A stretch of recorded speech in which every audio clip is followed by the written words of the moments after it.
ನಮಸ್ಕಾರ. ಎನ್ಆರ್ಪುರ ಸುದ್ದಿ ಸಮಾಚಾರಕ್ಕೆ ಸ್ವಾಗತ. ಇಂದು ಮಂಗಳವಾರ. ಓದುತ್ತಿರುವವರು ನಂದಿನಿ ಆಲಂದೂರು. ಸುದ್ದಿಗಳ ವಿವರ.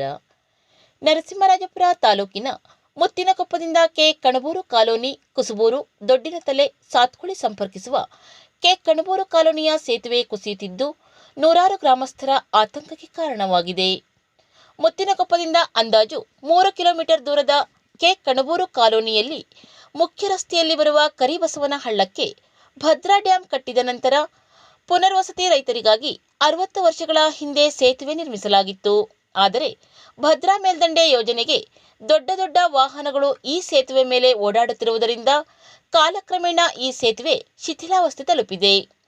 ಸೇತುವೆಯ ಎರಡೂ ಭಾಗದ ಕೈಪಿಡಿಗಳು ಬಿದ್ದಿದ್ದು, ಸೇತುವೆಯ ಒಂದು ಭಾಗವು ಸಿಮೆಂಟ್ ಕಲ್ಲುಗಳು ಹಳ್ಳಕ್ಕೆ ಜರಿಯುತ್ತಿದೆ. ಸಾತ್ಕುಳಿ, ದೊಡ್ಡಿನತಲೆ, ಕುಸುಬೂರು ಹಾಗೂ ಕೆ ಕಣಬೂರು ಗ್ರಾಮಗಳ ನೂರಾರು ಜನರು ಮುತ್ತಿನಕೊಪ್ಪಕ್ಕೆ ಇದೇ ಸೇತುವೆ ಮೇಲೆ ಹೋಗಬೇಕಾಗಿದೆ. ಶಾಲಾ ಮಕ್ಕಳು ಸಹ ಇದೇ ಸೇತುವೆ ಮೇಲೆ ಹೋಗುತ್ತಾರೆ. ಆದರೆ ಕಳೆದ ಕೆಲವು ದಿನಗಳಿಂದ ಈ ಸೇತುವೆ ಕುಸಿಯುತ್ತಾ ಬರುತ್ತಿದ್ದು ಗ್ರಾಮಸ್ಥರ ಆತಂಕಕ್ಕೆ ಕಾರಣವಾಗಿದೆ. ಈ ಹಿಂದೆಯೇ ಗ್ರಾಮಸ್ಥರು ಹೊಸ ಸೇತುವೆ ಬೇಕು ಎಂದು ಸರ್ಕಾರಕ್ಕೆ ಮನವಿ ಮಾಡುತ್ತಲೇ ಇದ್ದರು. ಗ್ರಾಮಸ್ಥರ ಪ್ರಕಾರ ಮನವಿಗೆ ಸ್ಪಂದಿಸಿದ ಶಾಸಕ ಟಿ.ಡಿ. ರಾಜೇಗೌಡರು ಈ ಹೊಸ ಸೇತುವೆಗೆ 2.80 ಕೋಟಿ ರೂಪಾಯಿ ಮಂಜೂರು ಮಾಡಿಸಿದ್ದಾರೆ. ಹೊಸ ಸೇತುವೆ ಕಾಮಗಾರಿಗೆ ಸಿದ್ಧತೆಗಳು ನಡೆಯುತ್ತಿದೆ. ಹಳೆ ಸೇತುವೆ ಪಕ್ಕದಲ್ಲಿ ಹೊಸ ಸೇತುವೆಗೆ ಫೌಂಡೇಶನ್ ಮಾಡಲು ಕಾಮಗಾರಿ ಪ್ರಾರಂಭವಾಗಿದೆ. ಆದರೆ ಹೊಸ ಸೇತುವೆ ಆಗುವ ಮುನ್ನವೇ ಹಳೆ ಸೇತುವೆ ಕೊಚ್ಚಿ ಹೋಗುತ್ತಿದೆ ಎಂದು ಗ್ರಾಮಸ್ಥರು ಆತಂಕ ವ್ಯಕ್ತಪಡಿಸಿದ್ದಾರೆ. ಸೋಮವಾರ ಭದ್ರಾ ಮೇಲ್ದಂಡೆ ಯೋಜನೆಯ ಅಸಿಸ್ಟೆಂಟ್ ಇಂಜಿನಿಯರ್ ಸ್ಥಳಕ್ಕೆ ಭೇಟಿ ನೀಡಿ ಪರಿಶೀಲನೆ ನಡೆಸಿದರು. ಸಂಬಂಧಪಟ್ಟ ಅಧಿಕಾರಿಗಳು ಜೆಸಿಬಿ ಯಂತ್ರದ ಮೂಲಕ ಸೇತುವೆ ಕೆಳಗೆ ಹರಿಯುತ್ತಿರುವ ಹಳ್ಳದ ನೀರು ನಿಲ್ಲದೆ ಸರಾಗವಾಗಿ ಹೋಗಲು ಕ್ರಮ ತೆಗೆದುಕೊಳ್ಳುತ್ತಿದ್ದಾರೆ ಎಂದು ಸ್ಥಳೀಯ ಕೃಷಿಕರಾದ ರವಿಕುಮಾರ್, ಬೆಳ್ಳಪ್ಪ, ಸತೀಶ್, ಹೂವಪ್ಪ ಮುಂತಾದವರು ಎನ್ಆರ್ಪುರ ಸುದ್ದಿ ಸಮಾಚಾರಕ್ಕೆ ತಿಳಿಸಿದ್ದಾರೆ. ಇದನ್ನ ಬಿಟ್ಟರೆ ಬೇರೆ ದಾರಿ ಇಲ್ಲ. ನಿಮ್ಗೆ ಇದೆಯಾ ದಾರಿ? ಹೇಳಿ, ನಿಮ್ದು ಯಾವ? ದೊಡ್ಡಿನತಲೆ. ಜ್ವರ ಹೇಳಿ, ದೊಡ್ಡಿನತಲೆಯಿಂದ ಬರ್ತದೆ. ಹೋಗ್ಲಿಕ್ಕೆ ಬೈಕ್ಗಾಗಲಿ ಶಾಲೆ ಮಕ್ಕಳಿಗಾಗಲಿ ಹೋಗ್ಲಿಕ್ಕೆ ದಾರಿ ಇಲ್ಲ. ತುಂಗತ್ತಿರ ಮೇಲೆ ಹೋಗ್ಬೇಕಾದ್ರೆ ಅಲ್ಲಿ ಕೆಸರಿದೆ, ಒಂದು ಕಂಪ ಇದ್ದಾಗಿದೆ, ಮುಂಡಿಗಳು ಹೋಗಿಯುತ್ತೆ. ನಾವು ಎಲ್ಲ ಸುಗ ಗೊತ್ತಾಗ್ತಿಲ್ಲ. ಈಗ ಶಾಲೆ ಮಕ್ಕಳು ಸಮಸ್ಯೆ, ಶಾಲೆ ಮಕ್ಕಳು ಸಾರ್ವಜನಿಕ ತೊಂದರೆ ಆಗ್ತಿದೆ. ಒಟ್ಟಿಗೆ ದಾರಿನೇ ಇಲ್ಲ. ಈಗ ಬಂದ್ ಎಲ್ಲ ಬಂದಾಗಿ ಗ್ರಾಮಸ್ಥರೆಲ್ಲ ಇಲ್ಲಿ ನಿಂತ್ಕೊಂಡಿದ್ದಾರೆ ನೋಡ್ರಿ. ಇವರು ಹೋಪ ನಮ್ಮ ಸೈನಿಕರು ಏನ್ರಿ ಹೋಗ್ತಾರೆ. ಬೇರೆ ದಾರಿ ಇದೆ ಅಂದ್ರೆ ನಿಮ್ಗೆ ಏನ್ ಮಾಡ್ತೀರಾ? ಬೇರೆ ಬೇರೆ ಆಗಿದಾವೆ. 4-5 ಗ್ರಾಮಗಳಿಗೆ ತೊಂದರೆ ಆಗ್ತಾ ಇದೆ. ನಮಗೆ ಬೇರೆ ದಾರಿ ಇಲ್ಲ. ಈಗ ಏನಾದ್ರು ಒಂದು ಬೇಳೆ ಕಾಳು ಏನ್ ಬೇಕು ನೀವು ಬರಬೇಕು ಅಂತ ಹೇಳಿದ್ರೆ ನಾವು ಟೌನಿಗೆ ಹೋಗ್ಬೇಕು. ನಮ್ಮ ಮಕ್ಕಳೆಲ್ಲ ಅಲ್ಲೇ ಬಂದು ಈಗ ನಿರಾಶ್ರಿತರ ಕ್ಯಾಂಪ್ ಏನಾದ್ರು ಮಾಡ್ಬೇಕಾ ಸರ್ಕಾರ ಅಂತ ಆ ಪರಿಸ್ಥಿತಿ ಬಂದಿದೆ. ಇದು ಕರಿಬಸಪ್ಪನ ಹಳ್ಳ. ಇದು ಕುಸ್ಪುರ ಗ್ರಾಮದಲ್ಲಿ ಹೊಸಕೊಪ್ಪ ಕಡೆಯಿಂದ ಬಂದು ಹೀಗೆ ತುಂಗಾ ನದಿಗೆ ಹೋಗೋದು. ನೋಡಿ, ಈ ಸೇತುವೆ ಹಳೆ ಸೇತುವೆ. ಇದು ಮುರಿದು ಬೀಳಂಗಿದೆ. ನೋಡಿ, ಈ ಕಡೆ ನೋಡಿ ಮುರಿದು ಬೀಳಂಗಿದೆ. ನೀರು ಏರ್ತಾ ಇದೆ. ಈಗ ಇಲ್ಲಿ ಹೊಸ ಸೇತುವೆ ಮಂಜೂರಾಗಿದೆ 1 ಕೋಟಿ 2 ಕೋಟಿ 80 ಲಕ್ಷ ರೂಪಾಯಿನೋ. ಆದರೆ ಅವರು ಮಾಡೋದ್ರೊಳಗೆ ಈ ಸೇತುವೆ ತುಂಬಾ ದುಸ್ಥಿತಿಗೆ ಬಂದು ಇವತ್ತು ಈ ಸೇತುವೆನ ನೋಡಿ ಇಲ್ಲಿ ಬಂದ್ ಮಾಡಿದ್ದಾರೆ. ಇದು ಕಲ್ಲೆಲ್ಲ ಇಟ್ಬಿಟ್ಟು. ಇದರಿಂದ ನಮಗೆ ಬಹಳ ತೊಂದರೆ ಆಗಿದೆ. ಈಗ ಮಕ್ಕಳೆಲ್ಲ ಶಾಲೆ ಹೋಗಿದ್ದಾರೆ. ನಮಗೆ ಇದು ಇರೋದು ಒಂದೇ ದಾರಿ. ನರಸಿಂಹರಾಜಪುರ ಪಟ್ಟಣ ಹಾಗೂ ತಾಲೂಕಿನ ವಿವಿಧ ಗ್ರಾಮಗಳಲ್ಲಿ ಸೋಮವಾರ ಬೆಳಗ್ಗೆಯಿಂದ ಸಂಜೆಯವರೆಗೂ ಭಾರೀ ಗಾಳಿ ಮಳೆಯೊಂದಿಗೆ ಸುರಿದಿದೆ. ಮೆಣಸೂರು ಗ್ರಾಮ ಪಂಚಾಯಿತಿಗೆ ಸೇರಿದ ಲಿಂಗಾಪುರ ಗ್ರಾಮದ ತೋಟಗೆರೆಯ ಅಂಗನವಾಡಿಯ ಮೇಲೆ ಭಾನುವಾರ ರಾತ್ರಿ ಮರವೊಂದು ಉರುಳಿದ್ದು ಕಾಂಪೌಂಡ್ ಮೇಲ್ಛಾವಣಿ ಹಾಳಾಗಿದೆ. ಸ್ಥಳಕ್ಕೆ ಮೆಣಸೂರು ಗ್ರಾಮ ಪಂಚಾಯಿತಿ ಪಿಡಿಒ ಸಂತೋಷ್ ಕುಮಾರ್, ಸಿಡಿಪಿಒ ಇಲಾಖೆಯ ಮೇಲ್ವಿಚಾರಕಿ ಸಾವಿತ್ರಿ, ಗ್ರಾಮ ಪಂಚಾಯಿತಿ ಮಾಜಿ ಅಧ್ಯಕ್ಷ ಎನ್.ಡಿ. ಪ್ರಸಾದ್, ಅಂಗನವಾಡಿ ಕಾರ್ಯಕರ್ತೆ ಕವಿತಾ ಭೇಟಿ ನೀಡಿ ಪರಿಶೀಲನೆ ನಡೆಸಿದರು. ಸೋಮವಾರ ಅಂಗನವಾಡಿಗೆ ರಜೆ ಘೋಷಿಸಲಾಯಿತು. ನಂತರ ಅರಣ್ಯ ಇಲಾಖೆಯವರು ಮರ ತೆಗೆದಿದ್ದಾರೆ. ನಾಗಲಾಪುರ ಗ್ರಾಮ ಪಂಚಾಯಿತಿ ಮುಂಭಾಗದ ಆವರಣದಲ್ಲಿದ್ದ ತೆಂಗಿನ ಮರ ಉರುಳಿ ಬಿದ್ದಿದ್ದು ಗಾಳಿಯಿಂದಾಗಿ ತಾಲೂಕಿನ ವಿವಿಧ ಗ್ರಾಮಗಳಲ್ಲಿ ವಿದ್ಯುತ್ ವ್ಯತ್ಯಯ ಸ್ಥಗಿತವಾಗಿದೆ. ಕೆಲವು ಗ್ರಾಮಗಳಲ್ಲಿ 2 ದಿನದಿಂದ ವಿದ್ಯುತ್ ಇಲ್ಲದೆ ಪರದಾಡುವಂತಾಗಿದೆ.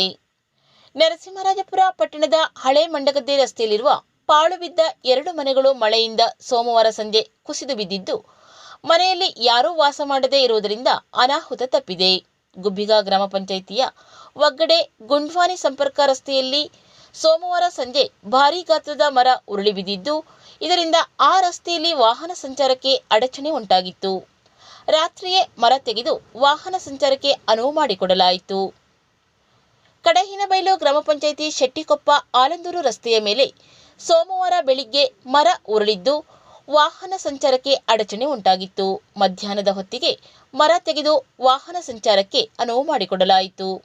ಪಂಚೇಂದ್ರಿಯಗಳಲ್ಲಿ ಕಣ್ಣು ಪ್ರಮುಖ ಅಂಗವಾಗಿದ್ದು ಪ್ರತಿಯೊಬ್ಬರೂ ಕಣ್ಣು ಪರೀಕ್ಷೆ ಮಾಡಿಸಿಕೊಳ್ಳಬೇಕು ಎಂದು ಪಿಸಿಆರ್ಡಿ ಬ್ಯಾಂಕಿನ ಅಧ್ಯಕ್ಷ ಕೆಎಂ ಸುಂದರೇಶ್ ಕರೆ ನೀಡಿದರು. ಅವರು ಸೋಮವಾರ ಪಿಸಿಆರ್ಡಿ ಬ್ಯಾಂಕಿನ ಆವರಣದಲ್ಲಿ ಶಿವಮೊಗ್ಗ ಶಂಕರ ಕಣ್ಣಿನ ಆಸ್ಪತ್ರೆ ಹಾಗೂ ಪಿಸಿಆರ್ಡಿ ಬ್ಯಾಂಕಿನ ಸಂಯುಕ್ತ ಆಶ್ರಯದಲ್ಲಿ ಬ್ಯಾಂಕಿನ ಸದಸ್ಯರಿಗಾಗಿ ಏರ್ಪಡಿಸಿದ್ದ ಉಚಿತ ನೇತ್ರ ಪರೀಕ್ಷೆ ಕಾರ್ಯಕ್ರಮ ಉದ್ಘಾಟಿಸಿ ಮಾತನಾಡಿದರು. ಯಶಸ್ವಿನಿ ಕಾರ್ಡು, ಆಯುಷ್ಮಾನ್ ಕಾರ್ಡ್ ಇದ್ದವರು ಹಲವು ರಿಯಾಯಿತಿ ಇದೆ. ಬ್ಯಾಂಕಿನ ಸದಸ್ಯರು ನೇತ್ರ ಶಿಬಿರದ ಪ್ರಯೋಜನ ಪಡೆದುಕೊಳ್ಳಿ ಎಂದರು. ಶಂಕರ ಕಣ್ಣಿನ ಆಸ್ಪತ್ರೆಯ ವಿಮಾ ವಿಭಾಗದ ಮುಖ್ಯಸ್ಥೆ ತಾರಾ ಮಾತನಾಡಿ, 40 ವರ್ಷ ದಾಟಿದವರು ಪ್ರತಿ ವರ್ಷ ಕಣ್ಣು ಪರೀಕ್ಷೆ ಮಾಡಿಕೊಳ್ಳಬೇಕು. ಶುಗರ್ ಕಾಯಿಲೆ ಇದ್ದವರಿಗೆ ವಿಶೇಷವಾಗಿ ಕಣ್ಣಿನ ಸಮಸ್ಯೆ ಬರಲಿದೆ. ಆಯುಷ್ಮಾನ್ ಭಾರತ್ ಕಾರ್ಡ್ ಇದ್ದವರು ಸರ್ಕಾರಿ ಆಸ್ಪತ್ರೆಯಲ್ಲಿ ತೋರಿಸಿ ಅಲ್ಲಿಂದ ಲೆಟರ್ ತಂದರೆ ಶಂಕರ್ ಕಣ್ಣಿನ ಆಸ್ಪತ್ರೆಯಲ್ಲಿ ಸಂಪೂರ್ಣ ಉಚಿತವಾಗಿ ಶಸ್ತ್ರಚಿಕಿತ್ಸೆ ಮಾಡಲಾಗುವುದು. ಯಶಸ್ವಿನಿ ಯೋಜನೆಯಡಿ ಕಣ್ಣಿನ ಶಸ್ತ್ರಚಿಕಿತ್ಸೆಗೆ 25% ರಿಯಾಯಿತಿ ನೀಡಲಾಗುವುದು ಎಂದರು. ಪಿಸಿಆರ್ಡಿ ಬ್ಯಾಂಕಿನ ವ್ಯವಸ್ಥಾಪಕ ಪ್ರದ್ಯುಮ್ನ ಪ್ರಾಸ್ತಾವಿಕವಾಗಿ ಮಾತನಾಡಿದರು. ಸಭೆಯಲ್ಲಿ ಪಿಸಿಆರ್ಡಿ ಬ್ಯಾಂಕಿನ ಉಪಾಧ್ಯಕ್ಷ ಎಚ್ಎಸ್ ಕೌಶಿಕ್, ಆಡಳಿತ ಮಂಡಳಿಯ ನಿರ್ದೇಶಕರುಗಳಾದ ಶಂಕರಪ್ಪ, ಸುಧಾಕರ, ಅಜಿತ್, ಗೋವಿಂದೇಗೌಡ, ಎನ್ಪಿ ರವಿ, ಹೊರಬೈಲ್ ದಿವಾಕರ ಉಪಸ್ಥಿತರಿದ್ದರು. ಅನಿಲ್ ಕುಮಾರ್ ಕಾರ್ಯಕ್ರಮ ನಿರೂಪಿಸಿದರು. ಶಂಕರ್ ಕಣ್ಣಿನ ಆಸ್ಪತ್ರೆಯ ನೇತ್ರ ಪರೀಕ್ಷಕ ರಾಜ್ ಮಹೇಶ್ ಹಾಗೂ ಸಿಬ್ಬಂದಿಗಳು 60 ಜನರ ನೇತ್ರ ತಪಾಸಣೆ ಮಾಡಿದರು. ಇವರಲ್ಲಿ 22 ಜನರಿಗೆ ಶಸ್ತ್ರಚಿಕಿತ್ಸೆ ಅಗತ್ಯವಿದ್ದು ಶಂಕರ ಕಣ್ಣಿನ ಆಸ್ಪತ್ರೆಗೆ ಬರುವಂತೆ ಸೂಚಿಸಿದರು.